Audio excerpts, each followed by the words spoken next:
Hello. आज की video का हमारा टॉपिक रहेगा evaluation of performance according to marginal costing. Evaluation of performance efficiency of various departments, product lines और markets जो है हम कर सकते हैं इनकी with the help of marginal costing. और उसमें जैसे मैंने आपको बताया कि मार्जिनल कॉस्टिंग में हमारा बेसिकली जो डिसीजन है that depends upon the contribution की कंट्रीब्यूशन कितना है, जिसका हाईएस्ट कंट्रीब्यूशन है उस मेथड को हम प्रेफर करते हैं। या फिर अगर उनके सेलिंग प्राइसेस में और कंट्रीब्यूशन जो है वो तो डिफरेंट आएंगे ही, और इनके इसकी सेलिंग प्राइसेस भी डिफरेंट हैं तो हम उनकी जो है वो पीवी रेशो जो एक रिलेटिव मेजर है उस रिलेटिव मेजर के बेसिस पर जो है उनका कंपैरिजन कर सकते हैं। तो चाहे वो हमें डिफरेंट डिपार्टमेंट्स को कंपेयर करना है, प्रोडक्ट लाइंस को करना है, डिफरेंट मार्केट्स को कंपेयर करना है, तो उनकी परफॉर्मेंस को जो है हम कंपेयर कर सकते हैं कि जहाँ से हमें जो है वो ज़्यादा कंट्रीब्यूशन मिल रहा है या जिस मार्केट की, जिस डिपार्टमेंट की, जिस प्रोडक्ट लाइन की जो है वो पीवी रेशो हाईएस्ट है उसको हम जो है वो प्रेफर करेंगे, मोर प्रॉफिटेबल जो है वो हमारे लिए माना जाएगा। तो इससे रिलेटेड एक न्यूमेरिकल क्वेश्चन कर लेते हैं।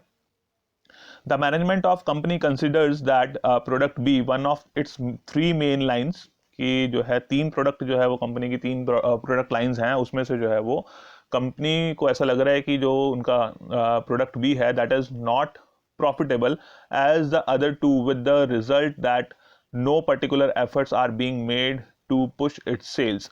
तो उसमें जो है कंपनी को लग रहा है कि वो बहुत ज़्यादा प्रॉफिटेबल नहीं है क्योंकि इसके लिए कोई खास एफर्ट्स जो है वो नहीं किए जा रहे हैं। और इसके बाद जो है वो आपको एक स्ट्रक्चर दिया हुआ है, the selling price and cost are as under. Different products, जैसे मैंने बताया कि कंपनी के तीन प्रोडक्ट्स हैं, तीन प्रोडक्ट लाइंस हैं, उसमें से कंपनी जो है वो बी प्रोडक्ट को जो है वो कंसिडर कर रही है कि वो ना ज़्यादा प्रॉफिटेबल नहीं है और ना ही जो है उसके ऊपर कोई ज़्यादा खास एफर्ट्स कर रही है कि उसकी सेल को बढ़ाया जा सके। तो ए बी सी तीन प्रोडक्ट्स हमारे पास आ गए हैं। सेलिंग प्राइस उनके दिए हुए हैं आपके पास, ए को जो है आप 50 रुपीज़ में सेल कर सकते हैं, बी को 40 रुपीज़ में, एंड सी को जो है वो 45 रुपीज़ में सेल आउट किया जा सकता है। इनकी जो मटेरियल कॉस्ट है, ए को बनाने के लिए 10 रुपीज़, बी को बनाने के लिए 6 है और सी को बनाने के लिए 8 रुपीज़ की कॉस्ट आ रही है। एंड डायरेक्ट लेबर में जो है वो लेबर जो है वो तीन डिपार्टमेंट्स में जो है वो जाता है, डिपार्टमेंट एक्स, डिपार्टमेंट वाई और डिपार्टमेंट जेड। तो डिफरेंट डिपार्टमेंट्स में जा रहा है वो प्रोडक्ट बनने के लिए, और इसमें जो है वो जो डायरेक्ट लेबर है प्रोडक्ट ए के लिए जो है वो यूज़ हो रही है 4+2+2, तीनों डिपार्टमेंट्स की कुल मिला के 8 रुपीज़। ऐसे ही प्रोडक्ट बी में जो लेबर यूज़ हो रही है 2+4+2 यानी कि 8 रुपीज़ की लेबर यूज़ हो रही है, एंड सी को बनाने के लिए 2+2+4 8 रुपीज़ की जो है वो यूज़ हो रही है। तो किसी में किसी डिपार्टमेंट की लेबर ज़्यादा हो रही है, किसी में किसी डिपार्टमेंट की लेबर ज़्यादा हो रही है। तो आपस में जो है वो हमें फाइनल टोटल देखना है कि किस में जो है वो टोटल कितनी लेबर कॉस्ट उसकी आ रही है। एंड ओवरहेड्स के लिए क्या कह रहा है, overhead rates for each department per rupee of direct labour are as follows. तो ये जो हमें ओवरहेड्स हैं डायरेक्टली नहीं दिए गए हैं, वो कह रहे हैं कि पर रुपी ऑफ डायरेक्ट लेबर की, डायरेक्ट लेबर के 1 रुपए के बदले में जो है डिफरेंट डिपार्टमेंट्स के जो है वो वेरिएबल और फिक्स ओवरहेड्स के बारे में इंफॉर्मेशन दी हुई है। तो डिपार्टमेंट एक्स के जो वेरिएबल ओवरहेड्स हैं that is 1.25 per rupee of labour are of department X, इसका है 0.50 का, इसका रेट है 1 रुपी का। देन फिक्स ओवरहेड्स का रेट है 1.25 और 2.00 एंड 1.50 डिपार्टमेंट जेड का आ गया। देन इसका टोटल ये हमारे पास जो है वो टोटल ओवरहेड्स दिए हुए हैं 2.50 तीनों डिपार्टमेंट्स के जो है वो ओवरहेड्स जो है वो कुल मिला के 2.50 पर यूनिट के हिसाब से आ रहे हैं। What advice would you give to the management about the profitability of product B, give reasons. अब आपको पूछ रहा है कि आप बताएं कि कंपनी को जो है आप क्या सजेस्ट करेंगे, उसकी प्रॉफिटेबिलिटी के बारे में क्या बताएंगे, और उसके बारे में आपको विद रीजन जो है वो एक्सप्लेन करना है कि आप क्यों कंपनी को बता रहे हैं कि वो प्रॉफिटेबल है, नॉन प्रॉफिटेबल है, या क्या उसकी स्थिति है, उसके बारे में आपने विद रीजन एक्सप्लेन करना है। तो हम यहाँ पर क्वेश्चंस कर रहे हैं मार्जिनल कॉस्टिंग के अकॉर्डिंग। तो ये जो डिसीजन हमने लेना है ये लेना है मार्जिनल कॉस्टिंग के अकॉर्डिंग। तो हमें पता है कि अगर जो है मान लो हम प्रोडक्ट बी को बनाना बंद भी कर देंगे तो भी जो है ये जो फिक्स्ड कॉस्ट है डिफरेंट डिपार्टमेंट्स की आएंगी आएंगी। फिक्स कॉस्ट डिपार्टमेंट एक्स की, वाई की, जेड की, ये आएंगी चाहे आप प्रोडक्ट बी को बना रहे हैं या नहीं बना रहे हैं, क्योंकि उसकी प्रोडक्शन से जो है वो उसकी कॉस्ट जो है वो कम नहीं होने वाली। तो हम क्या कंसिडर करते हैं मार्जिनल कॉस्टिंग में, बेसिकली सिर्फ और सिर्फ उसकी वेरिएबल कॉस्ट को कंसिडर करेंगे। तो वेरिएबल कॉस्ट के बेसिस पर जो है वो selling price, then variable cost, उसके बेसिस पर हम कंट्रीब्यूशन निकालेंगे। और क्योंकि जैसे यहाँ पे क्वेश्चन में हमारे पास इनके जो सेलिंग प्राइस हैं वो डिफरेंट हैं, तो हो सकता है कि जब आप 40 रुपए में सामान बेच रहे हैं तो उसका कंट्रीब्यूशन भी कंपैरेटिवली हो सकता है कम है, तो उसकी एक जो रिलेटिव मेजर है कि हम उसको जो है कंपेयर कर सकें, तो पीवी रेशो के बेसिस पर हम उसको कंपेयर करेंगे कि डिफरेंट प्रोडक्ट लाइंस, क्योंकि इसको 40 रुपीज़ में सेल किया जा रहा है, इसको 50 रुपीज़ में सेल किया जा रहा है, तो 50 रुपीज़ में से हो सकता है कि जो है 5 रुपीज़ का मार्जिन है, हो सकता है इसमें जो है वो इसमें भी 5 रुपीज़ का अगर आ रहा है, तो यहाँ पर जो है वो पीवी रेशो उसकी बढ़ जाएगी, परसेंटेज की फॉर्म में हमें ज़्यादा कंट्रीब्यूशन मिल रहा होगा।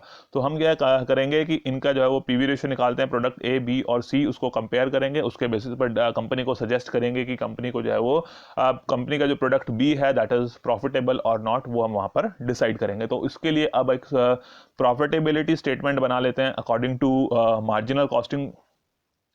तो मार्जिनल कॉस्टिंग के हिसाब से जो है वो इसकी एक स्टेटमेंट हम यहाँ पे बना लेते हैं, उसमें प्रॉफिटेबिलिटी स्टेटमेंट हमने बना लिया, या कंपैरेटिव प्रॉफिटेबिलिटी स्टेटमेंट भी आप इसको बोल सकते हैं। तो डिफरेंट प्रोडक्ट्स, 3 प्रोडक्ट्स के हमने एक साथ लिख लिए, product A, product B, product C, ताकि कंपैरिजन आसानी से हो सके। तो इसको कंपैरेटिव प्रॉफिटेबिलिटी स्टेटमेंट भी आप लिख सकते हैं। तो इसमें क्या है कि सेलिंग प्राइस हमने ले लिया, सेलिंग प्राइस जो हमें दिया हुआ था पहले ही क्वेश्चन में दिया हुआ है 50, 40 एंड 45, तो इसमें कोई खास प्रॉब्लम नहीं है, ये हम अभी तक करते ही आ रहे हैं बार बार। 50, 40 एंड 45 जो है वो डिफरेंट प्रोडक्ट्स के प्राइजेस हमने यहाँ पर लिख लिए। देन उसमें से हम क्या माइनस करते हैं, मार्जिनल कॉस्ट। तो मार्जिनल कॉस्ट के बारे में जो इन्फॉर्मेशन है हमारे पास, डायरेक्ट मटेरियल 10, 6 एंड 8, तो ये डायरेक्ट मटेरियल जो है हम लिख लेते हैं 10 रुपीज, 6 रुपीज एंड 8 रुपीज, जो तीनों प्रोडक्ट्स के लिए आ गया। देन वेजेस, वेजेस हमने कैलकुलेट की थी 8 रुपीज, 8 रुपीज एंड 8 रुपीज, दोबारा से कैलकुलेट कर लेते हैं। तो प्रोडक्ट ए के लिए 4 + 2 + 2 दैट इज 8, प्रोडक्ट बी के लिए 2 + 4 + 2 8, एंड सी के लिए जो है वो 2 + 2 + 4 दैट इज ऑल्सो 8 रुपीज जो है वो हमारे पास आ गई है।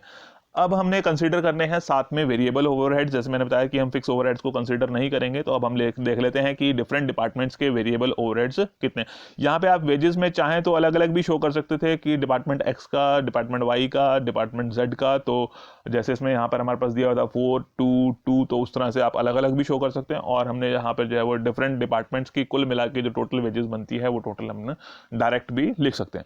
अब वेरिएबल ओवरहेड्स जो है वो हमने अलग अलग इसलिए लिखे हैं, थोड़ी सी कैलकुलेशन करनी पड़ेगी इसके लिए, क्योंकि वो क्या कह रहा है कि जो वेरिएबल ओवरहेड्स हैं they are calculated as per rupee of direct labour, कि उनका जो रेट दिया हुआ है वो हमें दिया हुआ है पर rupee of direct labour.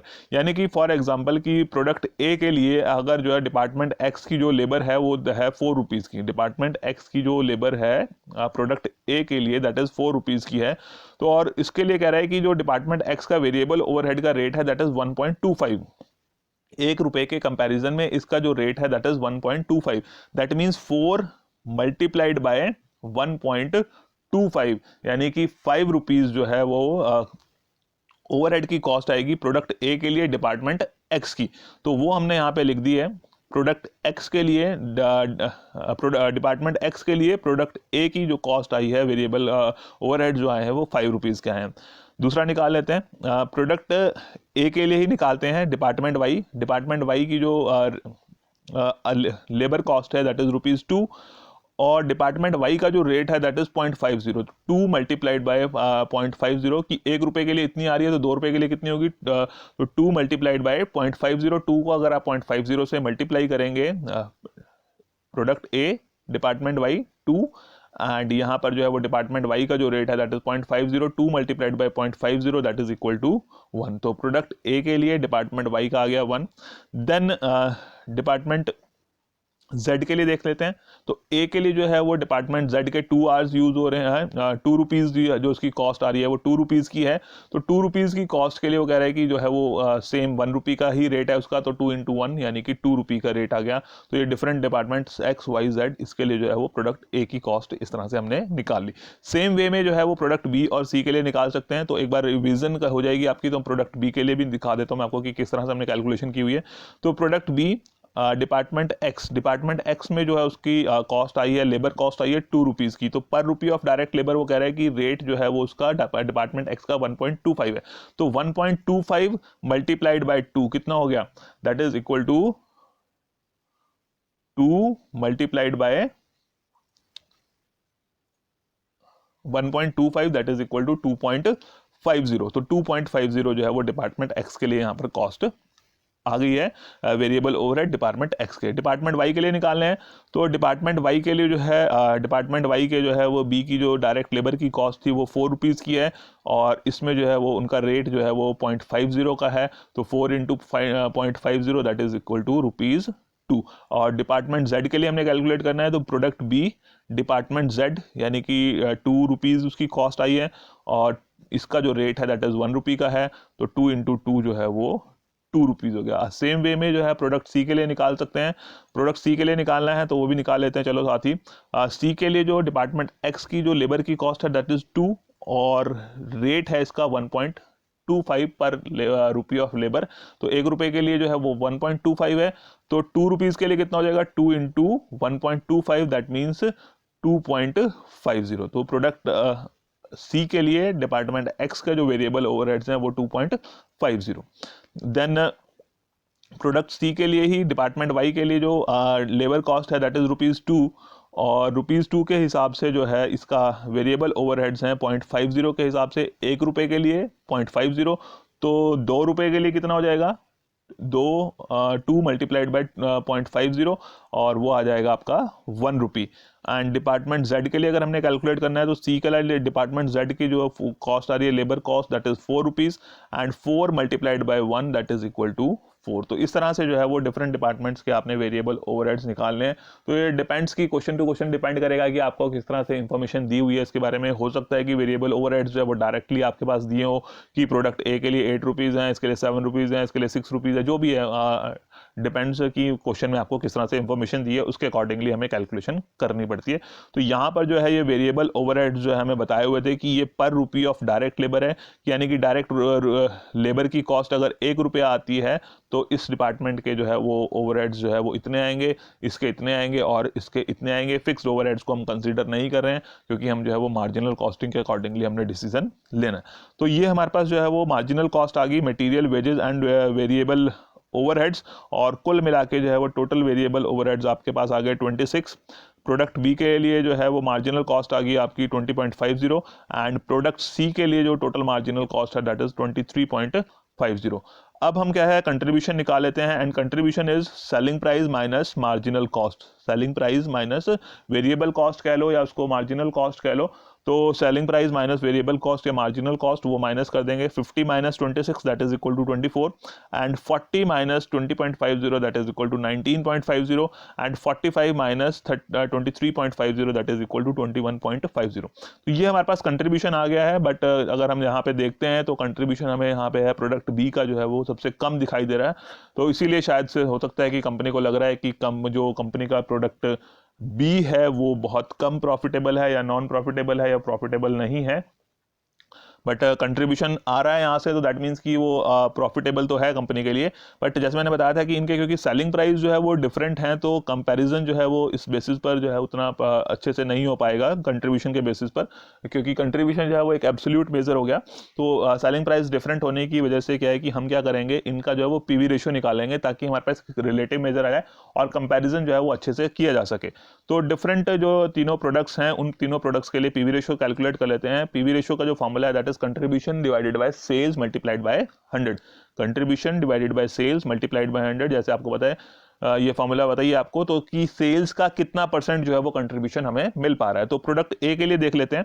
Product ए का जो है वो है कंट्रीब्यूशन 24 रुपीज़ का एंड सेलिंग प्राइस है 50 रुपीज़ का। तो that means 24 divided by 50 multiplied by 100 and that is equal to 48%।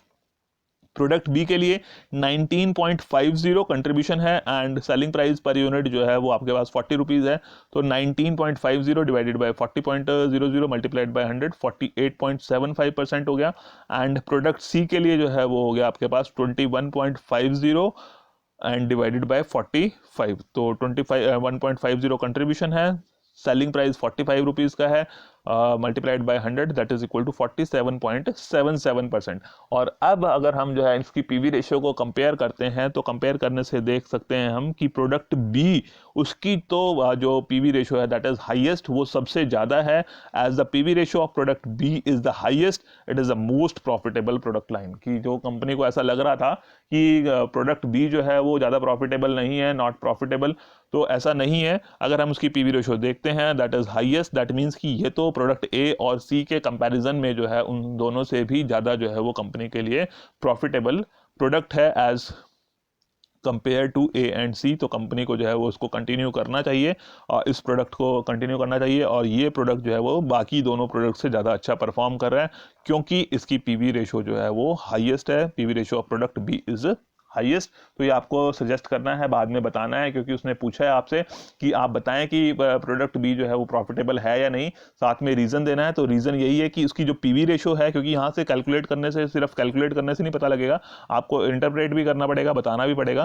तो ये है कि इसकी पीवी रेशो जो है वो हाईएस्ट है, दैट मीन्स कि ये प्रोडक्ट लाइन जो है वो सबसे ज़्यादा प्रॉफिटेबल है और कंपनी को जो है वो इसको कंसिडर करना चाहिए फॉर प्रोडक्शन। तो इस तरह से जो है हम डिफरेंट डिपार्टमेंट्स की, प्रोडक्ट लाइंस की, मार्केट्स की जो है वो परफॉर्मेंस को इवेलुएट कर सकते हैं। डिपेंड्स कि हमारे पास इंफॉर्मेशन कैसी है और उस इंफॉर्मेशन को एनालाइज हम किस तरह से करते हैं। तो ज़्यादातर हमारे डिसीजंस जो हैं वो कंट्रीब्यूशन के ऊपर डिपेंड करते हैं, बट इन केस कि उनका सेलिंग प्राइस भी डिफरेंट है, सेलिंग प्राइस डिफरेंट है, तो हमारा डिसीजन जो है वो पीवी रेशो के बेसिस पर जो है वो बेटर डिसीजन हमारा हो सकता है। क्योंकि अगर हम देखते हैं तो यहाँ पर जो है वो इसका कंट्रीब्यूशन जो है वो काफ़ी सबसे कम था, बट अगर पीवी रेशो को देखते हैं तो पीवी रेशो जो है वो इसकी हाईएस्ट है। तो वो पीवी रेशो एक रिलेटिव मेजर है, तो बेटर कंपैरिजन हो सकता है अगर हमने इस तरह से डिफरेंट प्रोडक्ट लाइंस को, डिफरेंट डिपार्टमेंट्स की परफॉर्मेंस को, डिफरेंट मार्केट्स को कंपेयर करना है, तो पीवी रेशो जो है वो बेटर ऑप्शन है। मार्जिनल कॉस्टिंग टेक्निक के अकॉर्डिंग तो पीवी रेशो के बेसिस पर कंपेयर करेंगे और जिसका पीवी रेशो हाईएस्ट होगा उसको हम प्रेफर करेंगे और कहेंगे कि वो हमारी सबसे ज़्यादा प्रॉफिटेबल